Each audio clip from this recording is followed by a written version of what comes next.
Ekspresi Hun Fei menjadi gelap.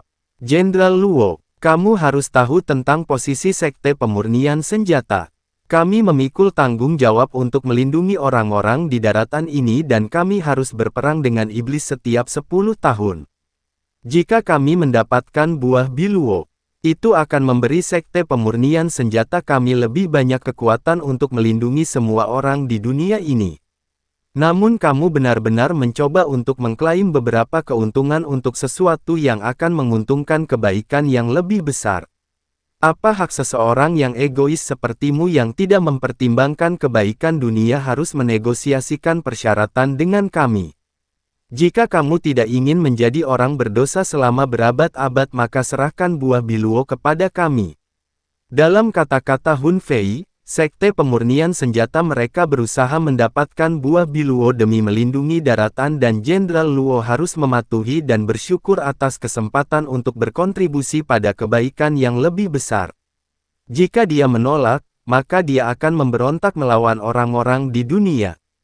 Jenderal Luo tertawa keras, cemoohan di wajahnya. Jadi begini cara Sekte Pemurnian Senjata bertindak. Berbicara tentang kebajikan dan moralitas. Bekerja untuk orang-orang di dunia.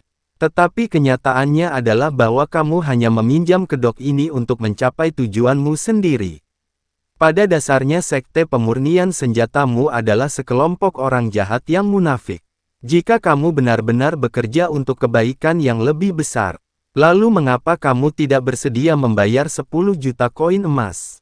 Atau apakah Sekte Pemurnian Senjata sangat miskin sehingga mereka tidak mampu membelinya?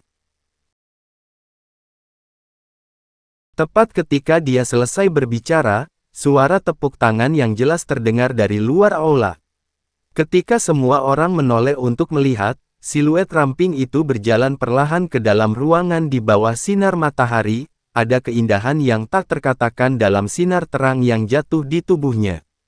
Gadis itu tersenyum ketika dia berkata, "Kata yang bagus, Sekte Pemurnian Senjata memang sangat miskin. Mereka bahkan tidak memiliki 10 juta koin emas. Jika ini keluar, aku menduga tidak ada yang akan memilih untuk bergabung dengan Sekte Pemurnian Senjata lagi. Aku akhirnya mengerti mengapa saudara laki-lakiku menolakmu di depan semua orang kuat tahun itu." Gu Ruoyun. Ekspresi Hun Fei sangat mengerikan, tinjunya yang terkepal erat-retak. Dia tidak akan pernah lupa bahwa orang yang tidak berguna telah menolak undangan Sekte Pemurnian Senjata belum lama ini, seperti yang dilakukan Gu Sengqiao.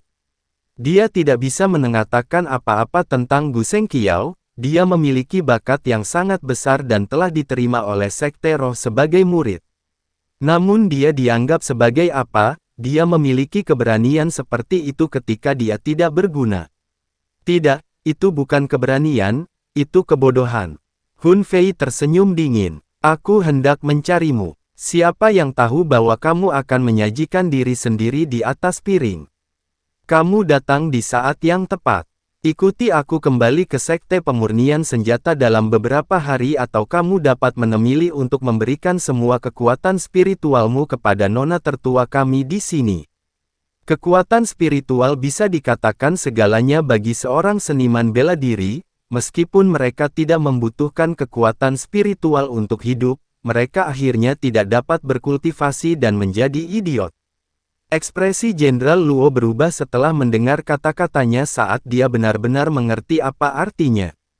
Gu Ruoyun mengangkat alisnya dan tersenyum. Mengapa aku harus memberikan kekuatan spiritualku kepada nona tertua Sekte Pemurnian Senjatamu?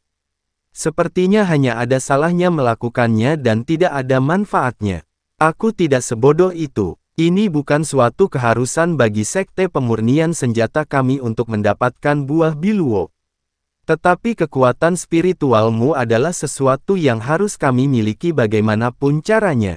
Hun Fei telah benar-benar marah oleh Gu Ruoyun dan hatinya benar-benar mengabaikan rencana dan peringatan Si Yun. Dia hanya tahu bahwa orang yang tidak berguna ini telah menolak Sekte Pemurnian Senjatanya, jadi dia harus mempersulitnya. Hun Fei memandang Gu Ruoyun saat dia berkata dengan jijik. Gu Ruoyun, Kamu harus tahu fisikmu lebih baik daripada orang lain dan kamu harus tahu bahwa lautan spiritual di tubuhmu berkali-kali lebih besar dari biasanya. Kamu tidak akan bisa menembus peringkat seniman bela diri dalam 10 tahun dilihat dari bakatmu. Tidak peduli seberapa keras kamu berlatih. Kamu hanya akan menjadi orang yang tidak berguna. Karena tidak ada gunanya bagi siapapun. Mengapa tidak mengorbankan dirimu demi orang-orang di daratan?